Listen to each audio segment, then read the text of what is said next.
Hi, everybody. Welcome back to Stories with Bree. I'm super excited about my guest today, another fellow Black librarian on the West Coast. We got our times mixed up a little bit, but we're on the we're on the same page now. And his name is Mychal Threets. Welcome, Mychal. Please tell everybody about yourself. Thank you so much for having me. I really appreciate it. Yeah, and again, I'm so sorry about the time. But yeah, my name is Mychal Threets. I am out here in the Bay Area of Northern California, right between Vallejo and San Francisco. I'm sorry, right between Sacramento and San Francisco. I'm about an hour from each of those.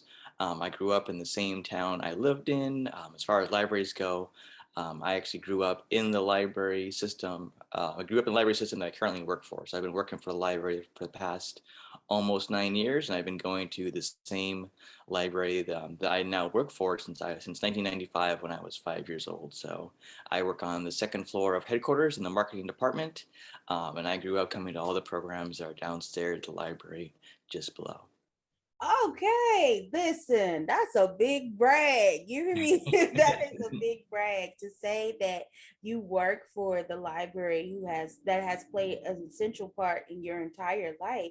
That is amazing. And so we're gonna get right into it. I like to do some icebreakers before Sure. we get into like the major questions just to get Mhm. everybody comfortable.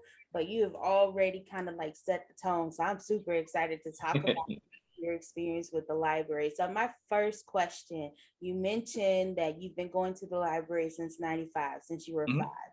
So if you can remember, what was your favorite childhood book? My favorite childhood book was definitely a combination of Where the Wild Things Are by Maurice Sendak, and then just a whole Arthur Reed series. I love both of them so much that they're now both tattooed on my arm. So I have Where the Wild Things Are with Max and the Wild Things on my forearm, and then Arthur Reed is the character inside of my library card tattoo on right just above. So I love those two books and series so much that I got them tattooed on me forever. Hey, listen, whatever it is that makes you remember the things you love and enjoy. Yeah, I remember seeing your post not a couple days ago, I think, or recently about talking about the library and what is available. And I saw that you mentioned your tattoo, and I was like, oh wow, now Where the Wild Things Are tattoo. I know a lot about that book, but I've never actually sat and read it. So I need to do that. I need to make my business to sit and read it because I know a lot of people really love it. And so, and I've always seen the characters everywhere, and it's always been in every library that I've ever worked in or visited. So I need to say, make some time to do that. Usually, yeah, there's something special about it. It's a very silly book, just full of monsters as much as you can be for a monster in a children's book that like people. And then Max being the king of the wild things, and it's just a story of a kid who doesn't listen to his mom, and he goes off on his own imagination. So it just is a fun read for every single kid. It doesn't matter what color you are. Everybody enjoys the rumpus that Max goes throughout the book. So it's fun for kids, fun for teens, fun for adults. But I'm biased, but I think it's for everybody. Okay. I mean, as a librarian, you're supposed to be biased in the way where everything is for everybody in the library. So as a librarian, I assume that you already have a library card, but my question is, how many do you have? So I think I have 5 or 6 library cards at this point. I think I have one. Of course, I have a couple from my library card system. Only one of them works, but we've had a couple of really cool library card design contests over the last couple of years. So I've gotten to kind of like swap out my library card here or there. Then I also have one from Sacramento Public Library, Sonoma Library, San Francisco State Library. And I'm also really proud to have my great grandmother's library card from Santa Clara Library. So I don't have as many library cards as a lot of library workers do, but I definitely have more than one. I like using them on Libby and Overdrive for extra ebook and audiobook access, but I just like collecting library cards for whichever libraries I get to visit. Same, a man after my own heart. You're actually one of the first people on the show that has almost just as many as I have. I do too. I don't know. I just thoroughly enjoy Mhm. collecting library cards. I currently have about 5 or 6 that are active. So Sure. places. I just moved out of the DMV, so I have 3 for counties in that area, for DC, for Arlington, and for Alexandria County. And then I reactivated my library cards for 2 counties in the area that I'm currently located in, Pennsylvania. And Okay. so, and then I have my Library of Congress readers registration card. So, yes, I have quite a few that are active as well. And Mhm. that's kind of sweet that you have your great grandmother's card. That's definitely holding sentimental value. So Very much I so. love that. I love that. So are you a digital or pen and paper type of person? Recently, I go back and forth. I used to be very much, you're talking about like type of books I like to read, like ebook versus physical book, Both or? books and what you prefer as far as like your writing style too, either one. Gotcha. Yeah. For writing, I really like pen and paper. Like even when like I'm taking notes during meetings or just trying to remember things, like even creating to-do lists at work. I like actually writing down the things I have to do and taking the notes physically and then typing them up afterwards. But for books, recently I have become kind of in between. I grew up listening to audiobooks more so than reading physical books. I would listen to Chronicles of Narnia and Harry Potter, and books by Lewis Sacker on tape when I was a kid all the time. But now I like going between physical books and audiobooks. Audiobooks are just convenient for driving around, of course, and just doing other things. And it's just a different way for your brain to absorb the story. But I definitely dabble in both audiobooks and physical books. So I wouldn't say at this point I like one more than the other, but I've definitely added audiobooks to something I love, to a type of read that I love. Yeah, for me, I have definitely leaned more into audio and ebook lately because Mhm. of being on the go so much. I get the opportunity now to rearrange my reading schedule. I used to always be strictly paper, hardback covers. I still love them, but that was me. Like I needed to physically read a book because I'm like, no, that I'm not going to be straining my eyes, or I don't feel like listening to it. So I used to be a little bit of a snob in that way. But then as my life progressed and as I got older, and I'm like, Mhm. I really still enjoy reading and I'm missing this part of myself. How can I incorporate it into this commuter schedule? Because in the DMV, they commute a lot. And so I Sure. started reading more ebooks and I started listening to more audio. And the job that I had at the time, Mhm. I needed to be able to use my hands to do my job. So then audiobooks came into play, and that significantly increased the amount of books that I was reading. I was getting to the point where I was reading at least a book a week, and I was just like, wait a minute, this kind of got a little thing. So it really helped me get back into the space of really enjoying reading in a Mhm. way that wouldn't traditionally do it. So now I use audiobooks on my commute to work because now have a new job where I have to drive again. And so Sure. now I'm reading in that way, but I'm trying to still figure out that schedule a little bit because I'm just like, I still want to try to get as many books as I can done as possible. But I also have to be mindful of my commute and the new job that I have. And Sure. as I adjust to that job, I think I'll be able to read more in the way that I would like. So I agree with you. I'm not really in on leaning into a particular place, but the current season that I am in my life, it's Mhm. more digital than pen and paper. Sure. I have always been a pen and paper, I mean a digital person when it comes to writing though. I do pen and paper. I do a lot of writing down at work with notes and stuff as in my new job. But when it comes to like my own personal creative style, I've always been more digital. Gotcha. Um, and that's just who I am. Sure. So who's your favorite author slash writer? Oh, right now it is definitely Kelly. It's definitely Kelly Yang, the writer of the Front Desk series, starring Mia Ting. So I think that's probably my favorite author. I grew up loving Marie Sendak again, just because of where the wild things are. But I also love Lewis Sacker. That's one of the earliest memories I have of being like truly introduced books, like being gifted books. Is my aunt gave me Holes. That was one of my earliest funnest books to read, and then his whole series of sideways stories from Wayside School, and then just the shenanigans those characters get into at the school, just not knowing what's going on and just enduring just some silliness in literature. But yeah, I would definitely say Kelly Yang is probably my favorite author right now. Everything that she puts out is just so valuable for the whole We Need Diverse Books movement. representation matters, especially with so much Asian hatred going on these days. And that's kind of what she puts on pen and paper. But she writes for kids and teens, which is very valuable, because I think even though a lot of people don't like to read those books as adults just because they think it makes them look or feel weird, it is just as valuable because it sets it in a different imagination level and pushes it out there. So, but I also like Ibram X. Kendi, Jason Reynolds. There's just so many books that I love reading. I think one of my favorite books that I read is The Tattooist of Auschwitz by Heather Morris. Just details the stories of the Holocaust. It's based partially on fact. So yeah, there's so many books that are my favorite authors and illustrators. Illustrators I love. Keilani Juanita, who's from the same town that I'm from. She just makes beautiful illustrations for people's picture books. She just is a powerhouse. So yeah, We love a too many books and illustrators and things to mention in the time we have.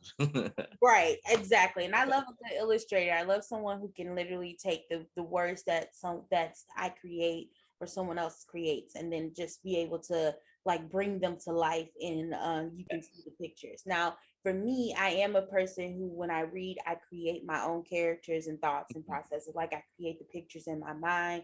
But sometimes, especially when it comes to visual aids, when we're talking about children and things of that nature, it's always nice to see really good, authentic illustrations. And it seems like these days the illustrations are just becoming so good, so really, really rich and prominent in color, and like they're popping off the pages. And I'm like, they're getting better and better as time goes on. So I really appreciate a good illustrator, and one that knows how to represent especially different cultural backgrounds and ethnic backgrounds well across the illustration. So shout out to the illustrators out there. You make our lives a whole lot easier for those of us who are authors and publishers and librarians and readers and lovers of literature.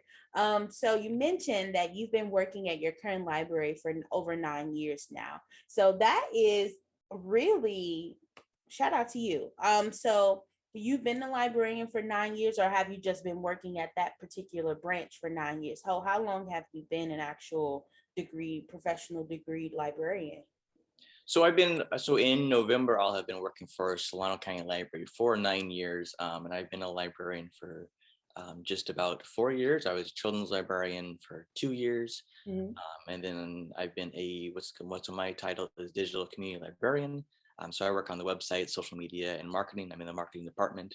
I've been there for the past 2 years. So I've been a fully degreed librarian for the last 4 years. And then the previous 5 years were spent as a library shelver for a couple of years, and then a library assistant and library associate for the 4 or 5 years previous to that. Yes, and all of those positions matter. They're all very important, especially the paraprofessional positions. Yes. When I started in the library world, I was also a library shelving assistant, and I moved from that position to different types of library roles.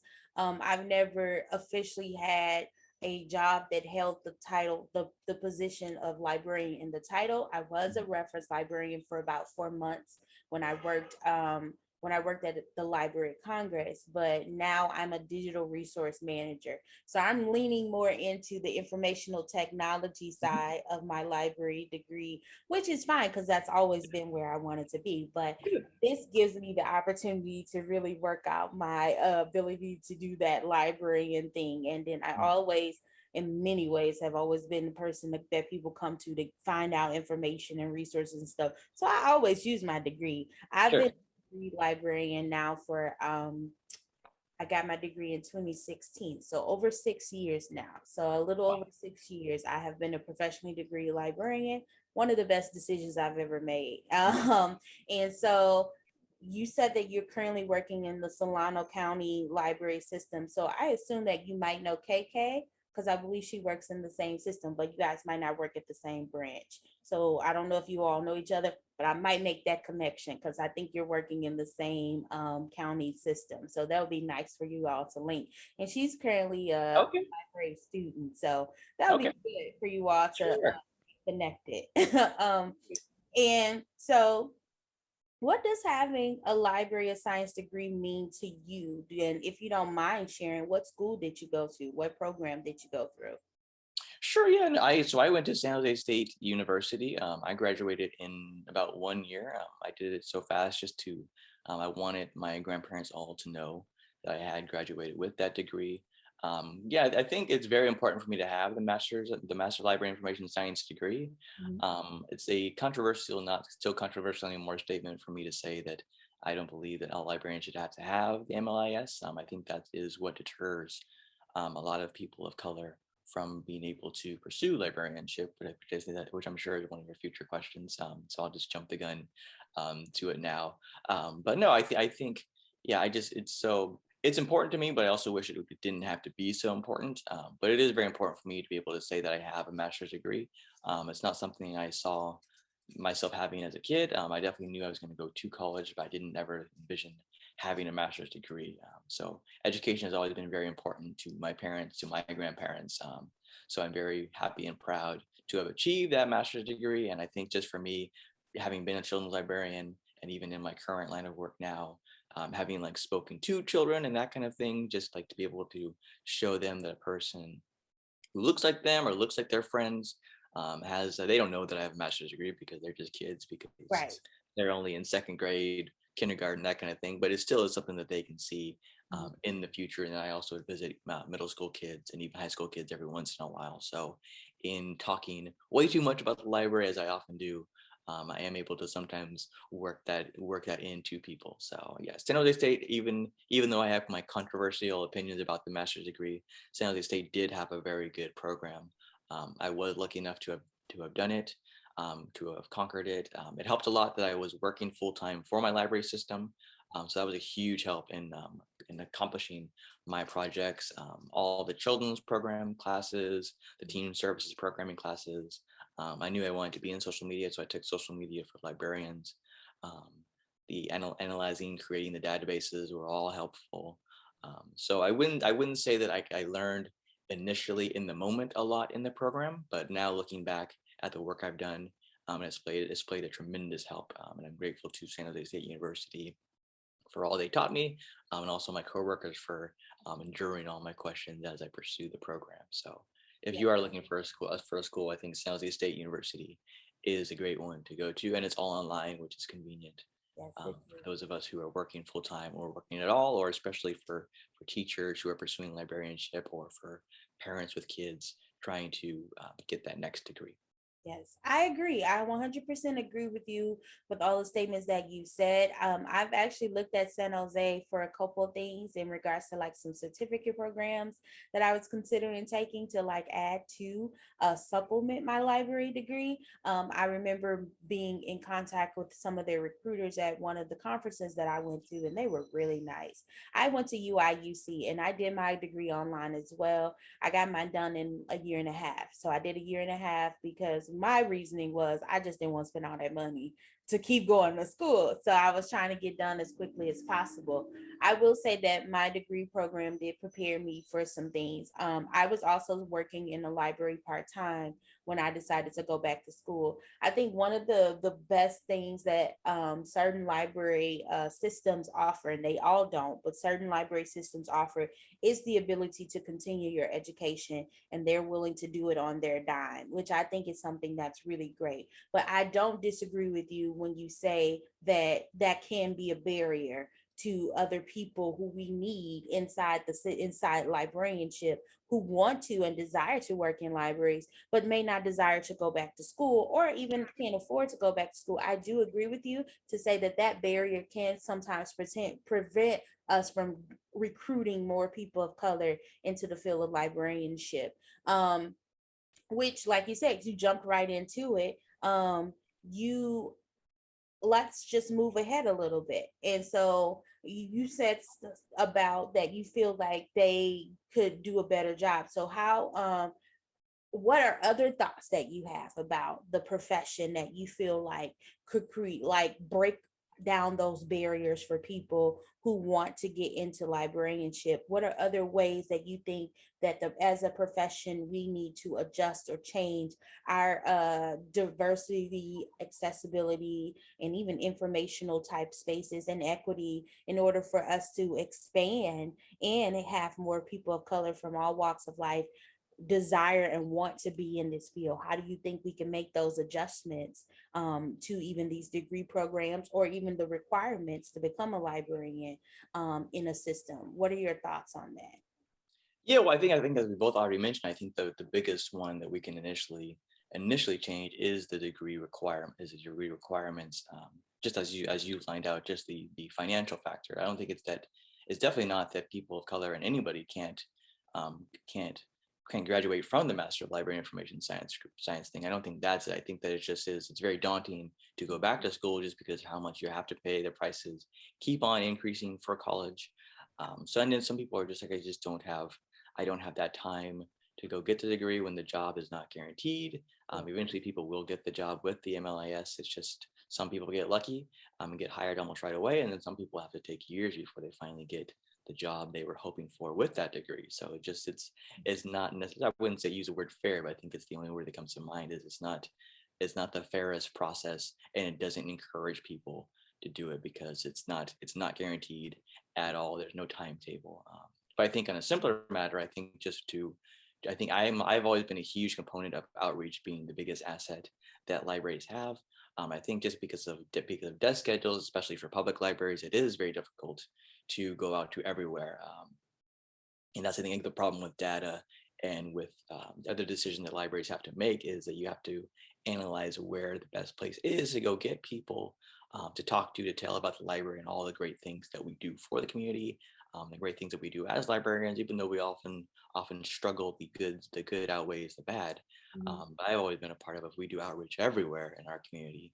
That's the biggest tool that we have to show people what the library is all about, and convince them that the library might be a place for them, because so many of us have heard about how the library was the safe zone, the place of comfort for people. And when they remember that, they may actually come back, but they have to remember that the library exists, that the library is evolving. We're much more digital, but we're still a very physical place. We're still a place that welcomes everybody. The homeless community can come in. People suffering from mental health can come in. Kids can come in after school until their parents come up. It really is a place for everybody. That's why we have to meet everybody where they're at in order to reach people and get more people interested in library and information science, which is why I'm so big on social media, which is why using Instagram, using Facebook, even using TikTok is a different way to reach people. Just because I've even been told, because my library has a TikTok account, that I think people just find it very funny to find out that some libraries have TikTok accounts, especially younger kids. But they do often follow us on TikTok, and that's how they learn about the library itself and what we have to offer. And it just is another tool for them to be like, I didn't know the library people even know about TikTok. And there's even been some schools, some teachers, some school librarians have told me that kids often know about books by way of book talk through TikTok. So that's another avenue that we can go about in order to reach all kids, all teens, especially people of color, and get them interested. And of course, just show them that there are people of color who are being hired. There are phenomenal Asian American librarians, Asian librarians, Hispanic, Latina librarians, Black librarians, Middle Eastern librarians. So many people. We just have to show them. It's not necessarily getting them in front, like just pushing only them forward, because people of all races and backgrounds are phenomenal about promoting and being passionate about library work. But when kids and teens see that people like you and I, and the people who look like them are librarians, that just is something so special for them to see. So I think if we can go about doing that, which is why I like that you use this podcast, that you use social media, it's another way for people to see it without having to go everywhere. And then the opportunities are endless from there. Absolutely. Yeah, that's part of the reason, part of my purpose for creating this podcast is because I felt like I had all of this wealth of knowledge that I wanted to use, and I wanted to place it in a space where people can access it more readily.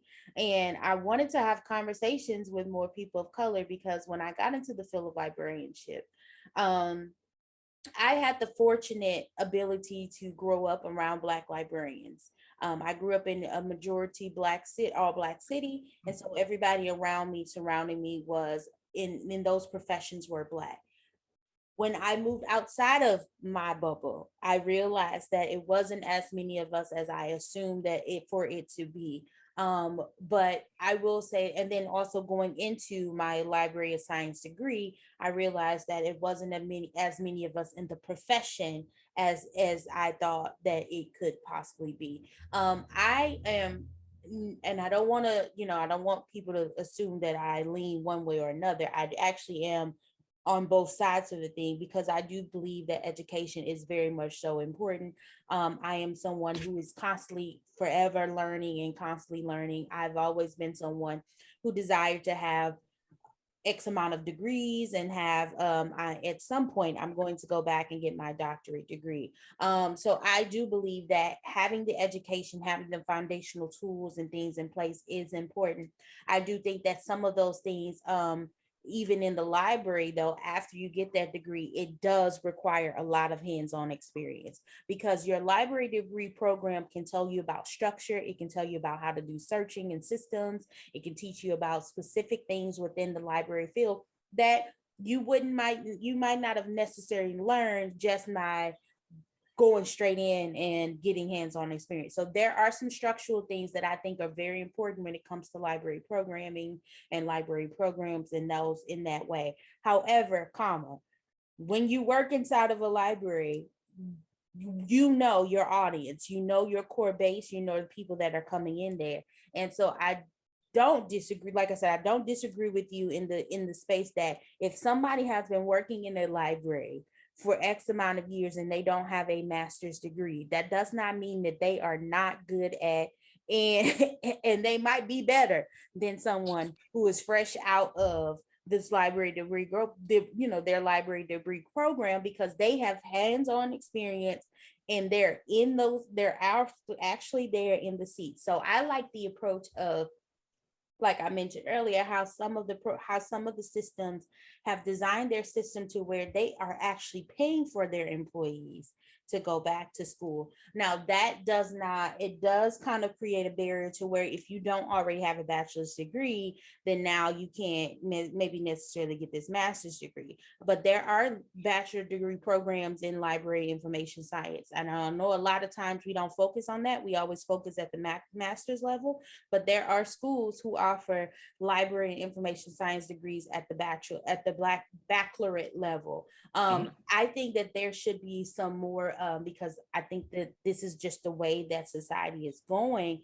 We need to lean more into certificate programs. We need to lean more into those, maybe those 2 year, 1 year, getting you in, getting that information into you, and then moving on, because those are cheaper. That's quick hands-on information, quick hands-on learning, and then we're getting more people in the door. So I agree that the whole monetary component can always be daunting for everyone. But moving on from the logistical side of the library world, you mentioned something to me that I thought was a really good segue into who you are as a librarian. Because yes, you use social media a lot and you do a lot. I have watched your posts on LinkedIn. I've seen your post on Instagram. I think I've even seen one of your posts pop up on my Facebook feed. And I was like, who is this guy? Who is Mychal? Where is he coming from? He's popping up out of nowhere on my feed, and I see you advocating for the library. I see you advocating for diverse books. And that is, to me, that's, like I said, that's where my heart is. That's my bread and butter, for diversity to show up in the library space. I have always been an advocate for that.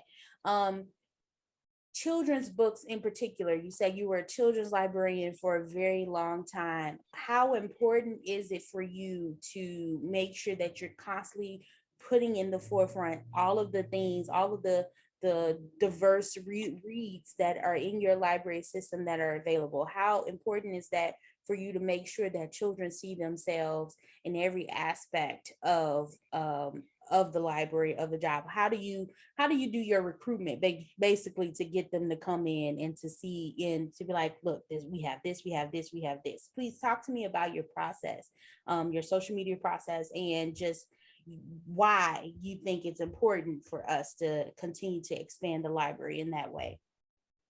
My social media process, I don't even think there is a full process. I think it's just sheer, pure, relentless joy of diverse books and books being there for everyone.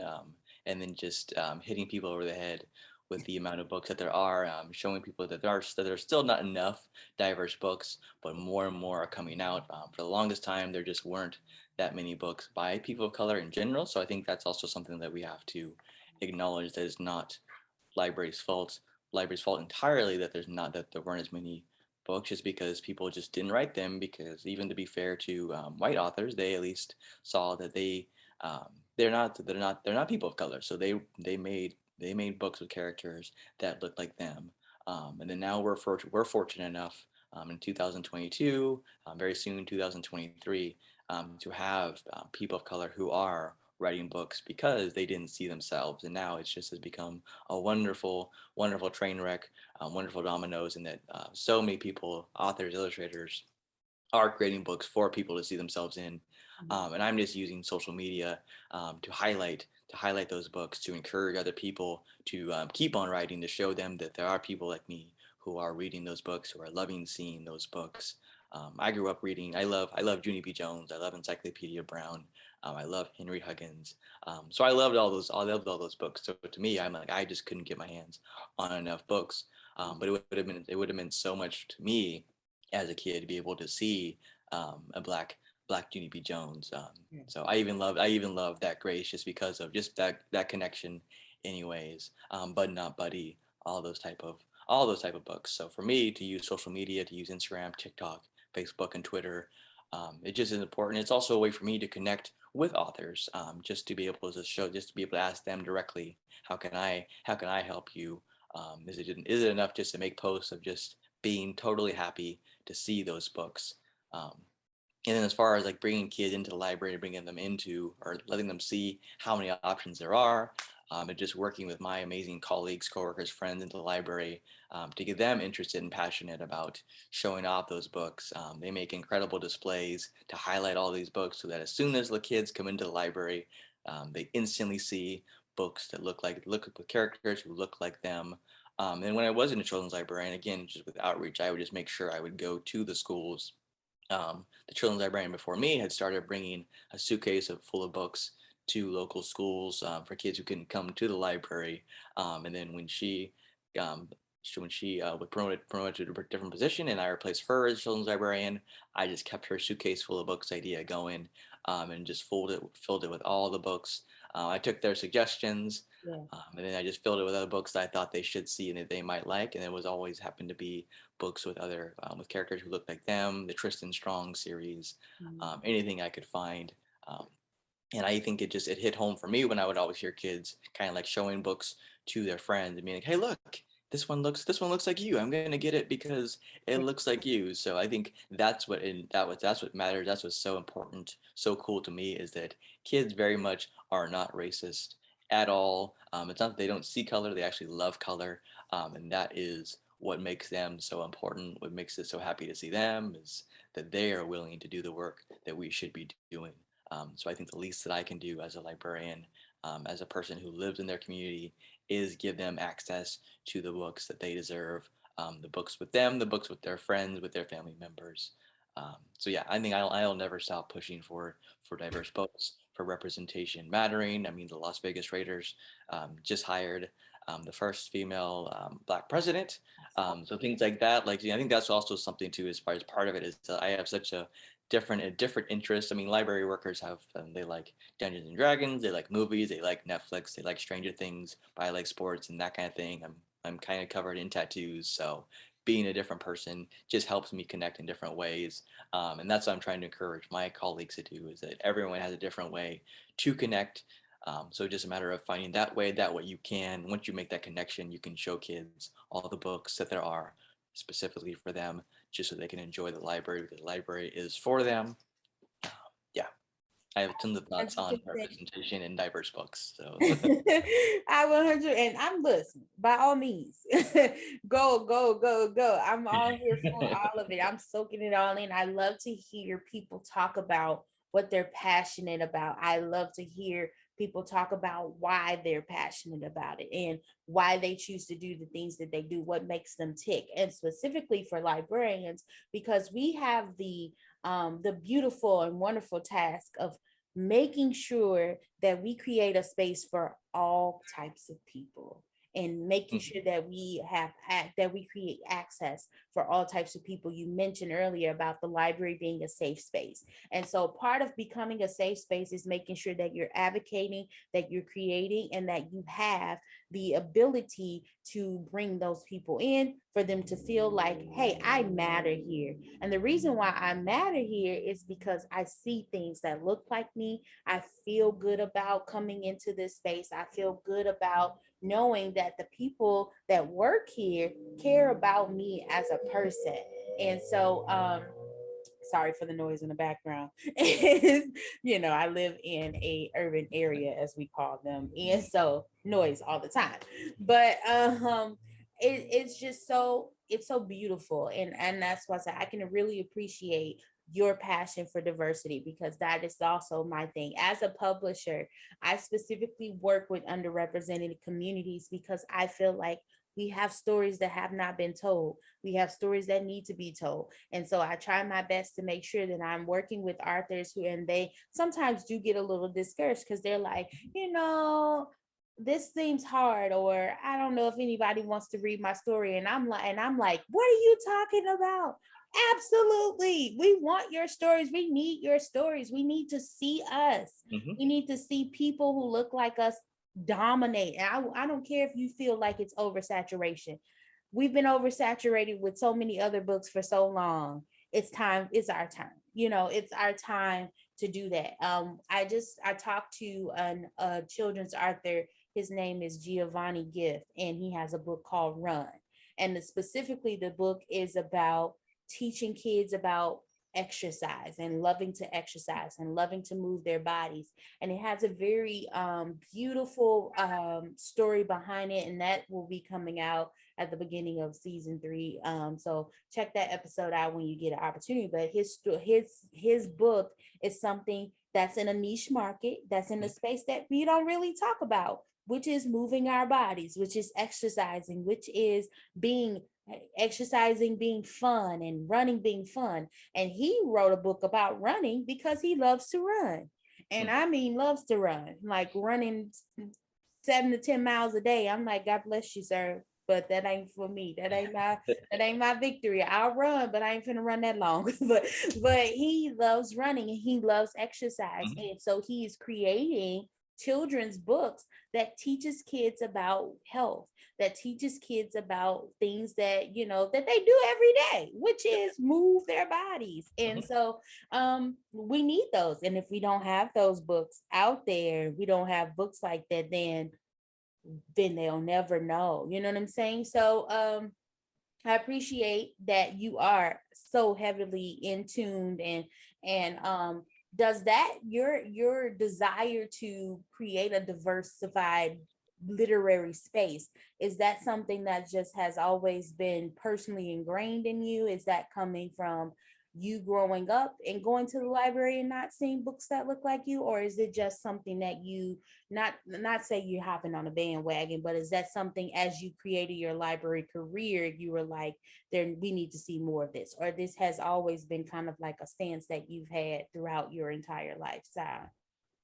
I think it's something that has happened as I've become a librarian and gotten through my library career. I think becoming a children's librarian, and even being a library assistant under a children's librarian in Vallejo, California, Mm-hmm. is where it really started to explode. I think it's always been somewhere inside of me, but I don't think it was something I saw as a kid.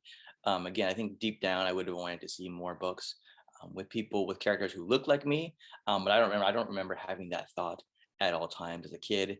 It's definitely something that has risen in me as an adult, as a librarian. I think even just seeing in the last couple of years, just seeing all Yeah. the books that have been banned have really also taken home. So just being able to highlight those banned books and just show that people should at least read them or have access to them. That Angie Thomas's "The Hate You Give" Yeah. is just a story, but it's very much based on reality. But it is still a story, just like other books. There's nothing wrong with reading a story. Absolutely. I grew up loving LeVar Burton. Grew up on reading Rainbow. So Same. hearing that, yeah, hearing that that's what the good stuff is in banned books is kind of also the catapult that I needed to pursue everything, just to show people that they deserve access to books that they want to read. I think even the schools versus the libraries, that's also part of it, is the AR levels that we would always have kids and parents who would come into the library asking where they can find 3.2 books. And a lot of libraries, especially public libraries, don't categorize books by AR level, because we want kids to read books for fun, to find the joy of reading first. That's why we encourage reading graphic novels, reading comic books, just picking up a book that they love, because once you love books, you're going to keep on going. And it's not the parents' fault. They just want their kids to know how to read, to be literate, to make it through 7th, 8th, and 8th grade, and so on. So it's not their fault. But I always try to encourage parents as best I can in my role that whatever book they love, just let them read. If they want them to read a harder book, let them pick their graphic novel, let them pick their Raina Telgemeier, and then the other book that you want them to read. Let them read the same book over and over. Let them read the banned books. Let them see for themselves if it's something wrong. Kids are very intelligent. They're full of joy. So if it's something that's too much, they may not let you know, but they're gonna stop reading the book. And especially because banned books just make us want to read the books more. Same with all the other diverse books. So we're going to find a way. So yeah, it's definitely something that happened to me. That's kind of the light bulb went on when I became a children's librarian, and then just to this day, just being fortunate enough to meet authors, to meet illustrators, and then just be able to highlight them, highlight teachers, highlight librarians, and highlight kids who love books, who deserve all access to books. Yes, and you mentioned something. You're talking about the banned book thing, which is something that is just like, ugh, to me. So since we're there and we're moving in that direction, what are your thoughts specifically on banning books, on reading censorship, and how is your library literally, I want to say rebelling against it, but how is your library looking at those lists and incorporating that literature and putting it in the forefront? Because how are they taking a stance in regards to banning books and reader censorship? Yeah, I wouldn't say that my library is like officially taking a stance, but I think we've always very much felt that library collections, especially public libraries, should always have books. There's always going to be a book on the shelf that's going to make somebody mad. Is kind of like the stance that we've come with. That it's like everyone's going to be upset by something. So it's not like a who cares attitude, but it's like everyone should have access to these books. It's similar to that if someone just doesn't like a book, doesn't mean we're going to take it down from the shelf. So it's fine. It's fine to not look at the like books. It's fine to not finish a book if you don't like it. That's something I learned recently on a very basic level of book banning. Is you just don't like a book, you don't have to finish it. There's no requirement that says once you open the first page, you have to get all the way to the end. So I think my library is just doing a great job of making sure that those banned books are in the library collection. We don't have a banned books page on our front of our website, but they're not hidden anywhere. If you search for again, Kelly Yang's front desk book was banned. So we just had a whole program where we were highlighting Kelly Yang's front desk book. The Hate You Give is still there. Ibram X. Kendi's books are there. Jason Reynolds' books are in our collection. So we're just doing, I think, a good job of like making the books available.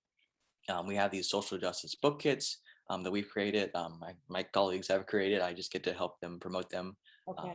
I love them. So book kits on some Black Lives Matter, Stop Asian Hate, Indigenous rights, and those kits are just filled with books to help families, help people start the conversation around those topics. You don't have to read them all. I love that they're doing that. I think that's a great way to focus on banned books, is just to make a collection of books around things that are essentially what people are trying to ban, but they're too afraid to say that that's why they're banning them.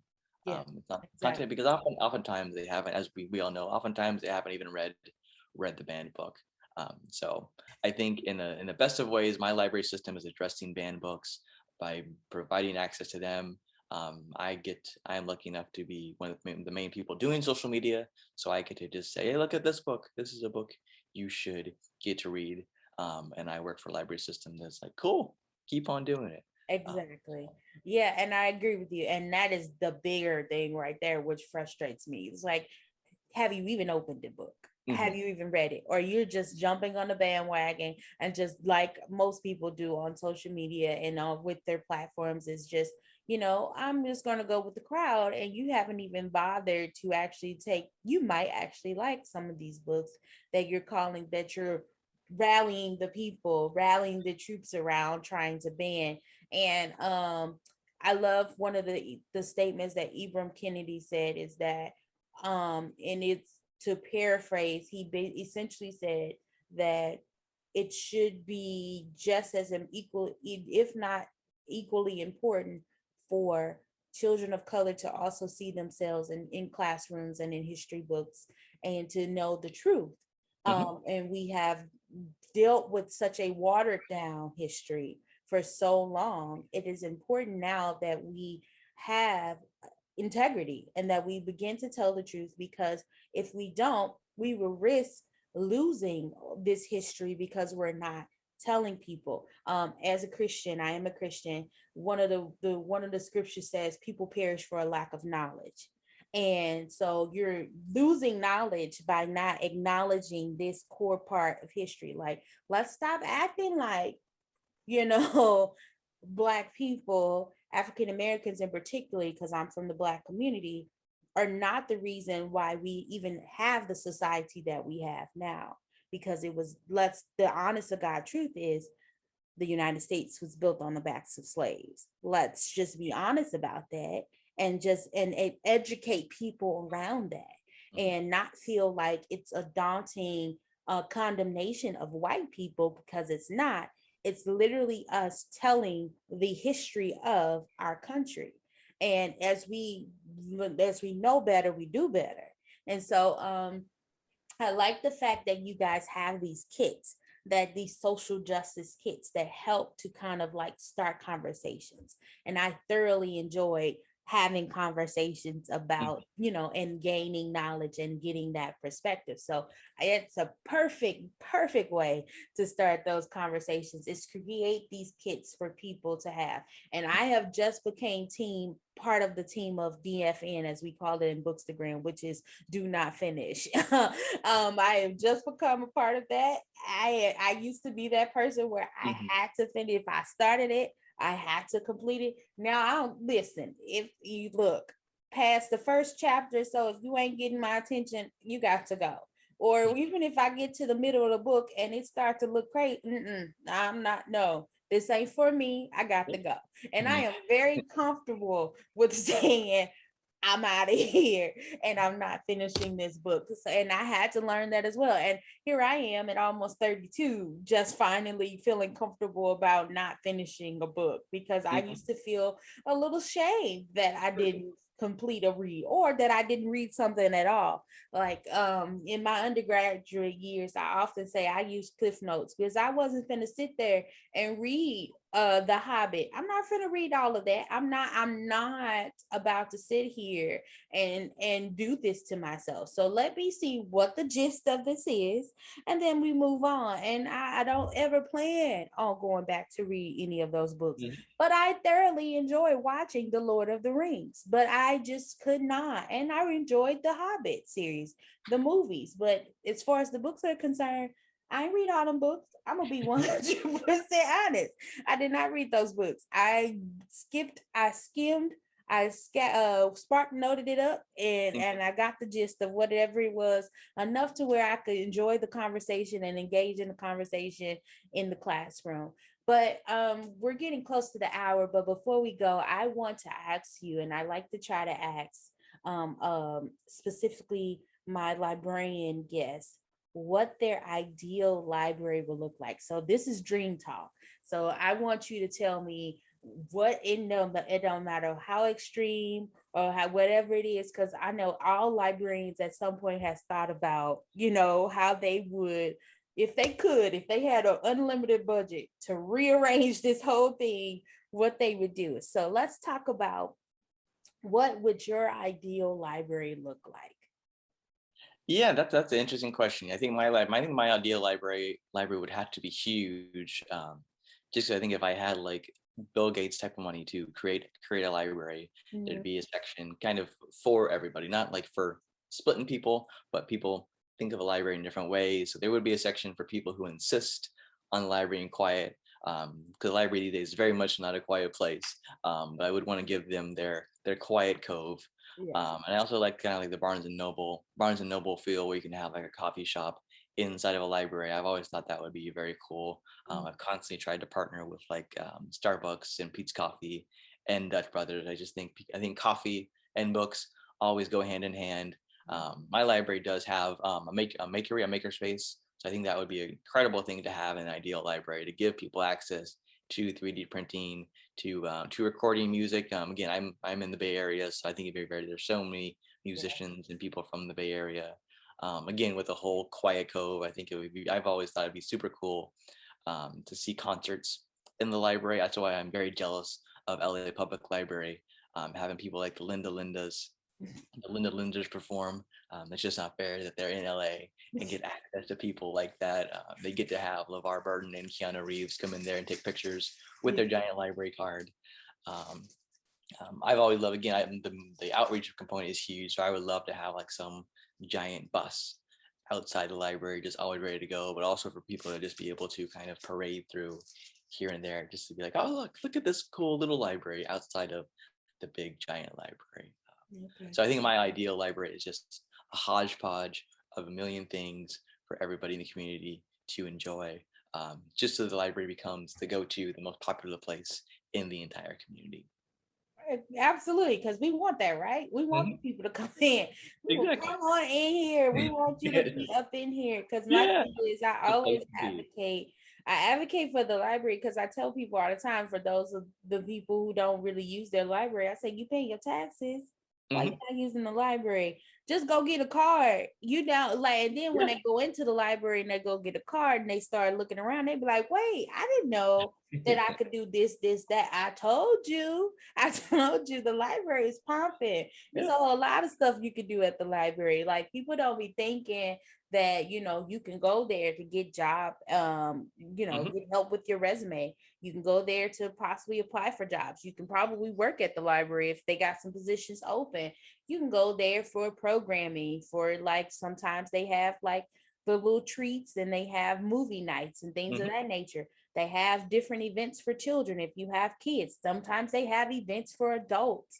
They got adult readers book clubs. They have things there for people who are part of the LGBTQIA community. Like, the library has something, at least they try to have something for everybody. A good working library with good programming tries to have something for everybody. And back to a statement that you said, and I always say it myself, I said, a good library always has a book in it that offends somebody. It always has something in it that offends somebody. If your library ain't got something in there that offends somebody, then guess what? It's not really a great library, because that means that that person can come and basically engage in all of the thought processes that they have, and it's leaning to one side. No, you need to be coming in so you can get all of the different perspectives from all of the different things and thought processes from, so you can create a whole argument, especially if you're open-minded.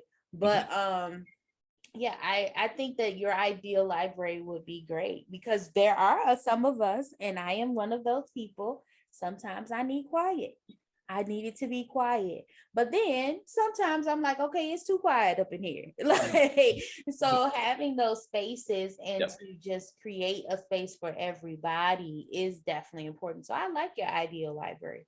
Well, Mychal, it has been a fun hour. The time has been well spent. It has been great getting to know you. If you have any more questions, did you have any questions for me? I can answer it for you. Or also feel free to tell people where they can find you on social media as well. But if you have any questions, feel free to ask me now. And I'll try my best to answer it in the time that we have left. But before we go, please make sure you tell people where they can follow you and your library, if you want to shout out both places. Sure, yeah. My library is Solano County Library. It's solanolibrary.com. We are Solano Library, SOLANO Library, on all the social media platforms, Twitter, Facebook, Instagram, TikTok. And I'm also unfortunately, on all of those platforms. It's under the same thing as two, under my first name, Mychal, the number three, TS. So Mychal 3 TS is where I'm at on all the social media platforms to talk way too much about books and library, and other fun things I'm passionate about. You can never talk too much about books in libraries, like ever. There is never a day in my mind that you can go without talking about books in libraries. So Hmm. I am all here for all of the things. Well, Mychal, it has been fun. Like I said, did you have any questions for me before? Because I want to make sure that I give you an opportunity to say something if you wanted to say something. No, I think you kind of answered any questions I would have asked, as you went along talking. So I appreciate Okay, great. I'm glad that we had this conversation. I plan to have many more of these discussions and conversations, maybe even possibly get a group of librarians together, Black librarians together, and we can have some type of group discussion about the library and how the library is moving. That's a thought that just came up in my mind. I'm gonna try to make that happen. I was trying to make that happen. Well, everybody, thank you for tuning in. As I said, it's been a great hour well spent, and I'll see you back here next week. Have a great weekend.